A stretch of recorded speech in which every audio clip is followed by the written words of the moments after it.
మన ప్రభువును రక్షకుడైన యేసుక్రీస్తు నామాన్ని బట్టి మీకు అందరికీ వందనాలు చెల్లిస్తున్నాను. గత వీడియోలో ఇశ్రాయేలీయులను కనాన్ దేశానికి నడిపించడానికి యెహోషువ తీసుకుని వచ్చాడు. కనాన్ దేశాన్ని చేర్చాడు, వాళ్ళందరికీ ల్యాండ్స్ పనిచేశాడు. తర్వాత యెహోషువ చనిపోయిన తర్వాత వాళ్ళందరూ కూడా భ్రష్టులు అయిపోయారట, దేవుని దృష్టికి దోషులైపోయారట. అందుకు దేవుడు అనేక మంది జనాంగానికి అప్పగించేశాడు.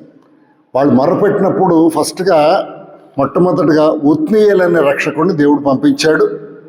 ఇశ్రాయేల్ని రక్షించాడు. అప్పుడు వాళ్ళందరూ కూడా 40 సంవత్సరాలు దేశం నెమ్మది పొందిందని మనం గత వీడియోలు తెలుసుకున్నాం. తర్వాత ఒత్నీయేలు చనిపోయాడు. చనిపోయిన తర్వాత మళ్ళా ఇశ్రాయేల్ ఏమైపోయారు? దేవుని దృష్టికి దోషులైపోయారట. దోషులైపోతే ఇశ్రాయేల్తో యుద్ధం చేయడానికి మోయాబు రాజు అని ఎగ్లోనని దేవుడు బలపరిచాడట.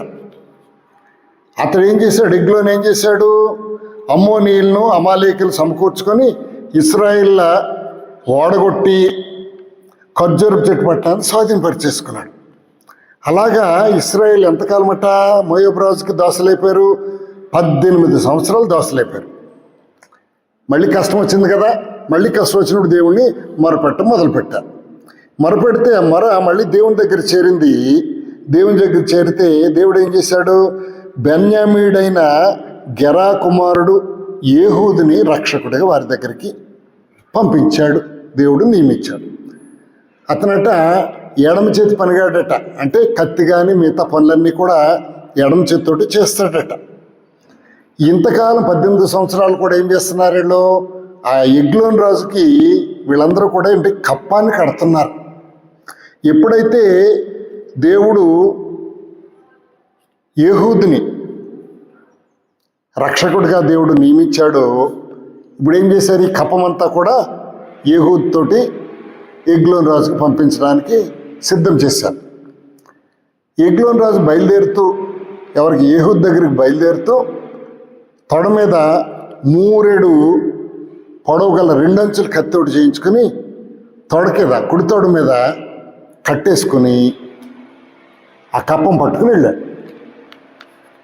ఈ ఎగ్లోన్ ఎలా ఉంటాడట? బాగా లావుగా ఉంటాడట, చాలా స్థూలకాయుడని బైబిల్లో రాయబడింది.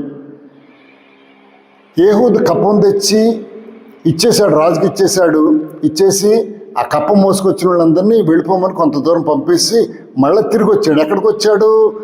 గిల్గాల్ దగ్గర ఉన్నటువంటి పెసిలిం దగ్గరకు వచ్చాడట. ఎవరు? యెహూదు, రక్షకుడైన యెహూదు. అప్పుడు ఆ గిల్గాల్లో ఒక బిల్డింగ్లో ఉన్నాడు రాజుగారు. ఆ రాజు దగ్గరకు వచ్చి రాజుతో చెప్తున్నాడు, రాజా మీతోటి ఒక రహస్యమైన మాట నీతో చెప్పాలి అని చెప్పగానే ఆ రాజు ఏం చేశాడు? వాళ్ళందరినీ బయటకు వెళ్ళిపోమని చెప్పాడు. అప్పుడు యెహూదు దగ్గరకు వచ్చినప్పుడు ఈ ఒక్కడో ఎక్కడున్నాడు? ఈయన రాజు అయినటువంటి మోయాబు రాజు అయిన ఎగ్లోన్ ఎక్కడున్నాడో? ఒక్కడే ఉన్నాడు. చల్లని మేడగదని రాశారు. చల్లని మేడగదని మనం ఇప్పుడు ఏంటంటాము? ఏసీ రూమ్ అంటాం. అంటే ఆ కాలంలోనే ఏసీలాగా తయారు చేసినటువంటి ప్రదేశాలు ఉండేవని అర్థమవుతుంది.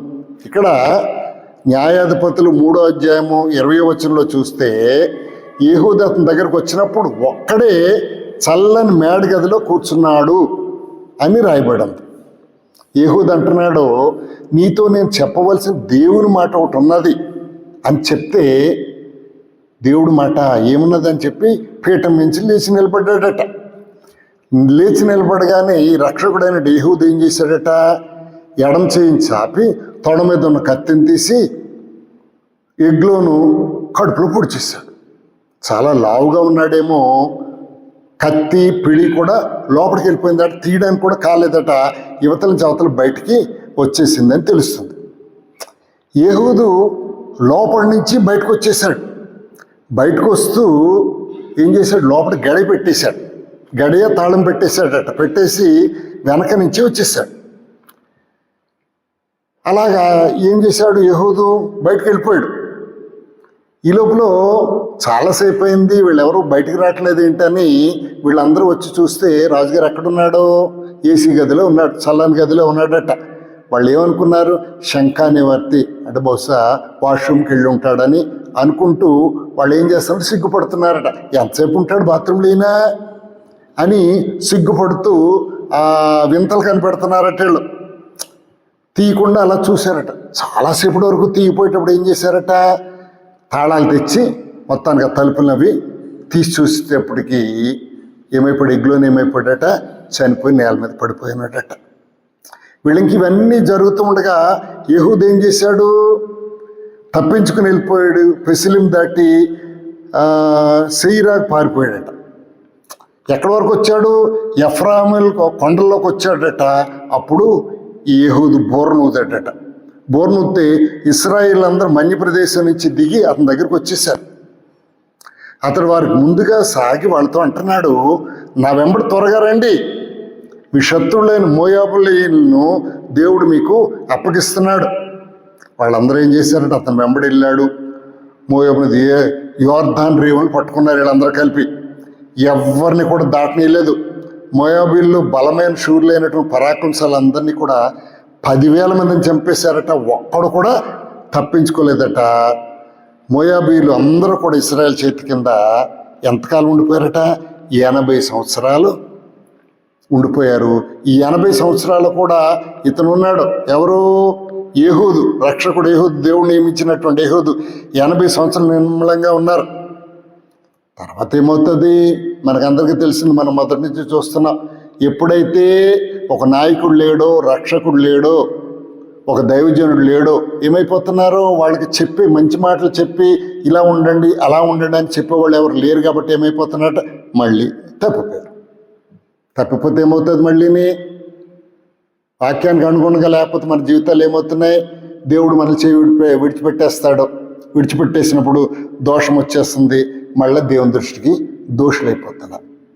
ఈ దోషులైపోతే మళ్ళీ ఏం చేస్తారట, అక్కడ ఉన్నటువంటి వారందరి చేతికి దేవుడు అప్పగించేస్తాడు. కాబట్టి ప్రియమైన దేవుని బిడ్డలారు, ఈ మాటలు బట్టి మనం ఒకసారి అర్థం చేసుకోవాల్సింది ఏంటంటే, మనకు ఒక మంచి దేవుడు పంపించినట్టు వార్తాహరుడు మనకు ఉండాలి. అంటే ఇప్పటి కాలంలో అయితే పాస్టర్ గారు అంటామో లేదంటే దైవజనుడు అంటాం. ఆయన దగ్గరికి వెళ్ళినప్పుడు ఆయన పరిశుద్ధ గ్రంథంలోంచి మనుషులు ఎలా నడుచుకోవాలి, దేవుని పట్ల ఎలా ఉండాలి, దేవునితో ఎలాంటి సంబంధం కలిగి ఉండాలి అవన్నీ నేర్పుతారు. దేవుని యందు భయభక్తులు నేర్పుతారు. ఆ భయభక్తులు కలిగి ఉన్నప్పుడు దేవుడు మనల్ని అందరూ కరుణించి మనం వెళ్ళే ప్రదేశం అంతట్లో, మన ఆలోచన అంతట్లో, మనం తిరిగే ప్లేసుల్లో, మనం పనిచేసే ప్రాంతాలన్నింటిలో కూడా దేవుడు తోడు, ఆయన హస్తం మనకు తోడుగా ఉంటుంది. ఎప్పుడైతే మనం ఆయన విడిచిపెట్టేస్తామో ఏమవుతుందట, దేవుడు మన చేయి కూడా విడిచిపెట్టేస్తాడు. మన చుట్టూ అంధకారం వచ్చేస్తుంది. కదా ఎవరిని లెక్క చేయము, మనం దోషులైపోతాము. దోషమైనప్పుడు దేవుని కోపం మన మీదకి వచ్చేస్తుంది. కాబట్టి ఈ మాటలు బట్టి మనం నేర్చుకోవాల్సింది ఏంటంటే, ఎల్లప్పుడూ కూడా దేవుని బిడ్డలైన క్రైస్తవులు ఖచ్చితంగా దేవుని మందిరానికి వెళ్ళండి. ప్రతి ఆదివారం వెళ్ళండి, ప్రతి ఉపవాస కూడికి వెళ్ళండి, అనేకమైన మీటింగులు జరుగుతున్న వాటికి వెళ్ళండి. దేవుడు మనతో ఏం మాట్లాడుతున్నాడు, ఎలా ఉండమంటున్నాడు, ఇవన్నీ గ్రహించుకుని మనము దేవుని దృష్టిలో కనుక మనము మంచివాళ్ళమైతే, మంచివాళ్ళం అంటే ఏంటి, దేవుని మాటలు వినడం, దేవుని మాటలు బట్టి మనం నడుచుకోవడం, అలా చేసినట్టయితే దేవుని కృప ఎప్పుడూ మెండుగా ఉంటుంది. ఒకవేళ మనము దాన్ని మనం వ్యతిరేకించామనుకోండి, యెషయా గ్రంథం 1వ అధ్యాయం 19వ వచనంలో ఏం చెప్తున్నాడు, నా మాట ఎవరు విని వణుకుచుంటారో వాళ్ళ భూమి మీద మంచి పదార్థాలు అనిపిస్తారు, ఎవరైతే తిరుగుబడతారో వారు నిశ్చయంగా ఖడ్గం పాలవుతారని. ఇక్కడ మన న్యాయాధిపతుల గ్రంథంలో అదే మనకు తెలుస్తుంది. ఒక న్యాయాధిపతి, రక్షకుడు, దేవుడు పంపించినప్పుడు ఆయన మాటలు విన్నప్పుడు మనకు అండగా ఉండి ఇశ్రాయేలు మంచి త్రోవలను నడిపిస్తున్నట్టు మనం చూస్తున్నాము.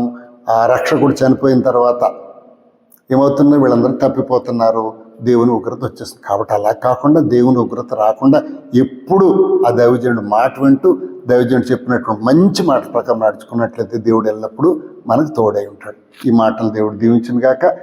ఈ మాటలు మీకు నచ్చినట్లయితే లైక్ చేయండి, ఇంకా ఫ్రెండ్స్ పంపించండి, షేర్ చేయండి. అనుదినము ఈ వాక్యం కావాలనుకున్నప్పుడు సబ్స్క్రైబ్ చేసుకోండి. ఈ మాటలు దేవుడు దీవించిన గాక. ఆమేన్.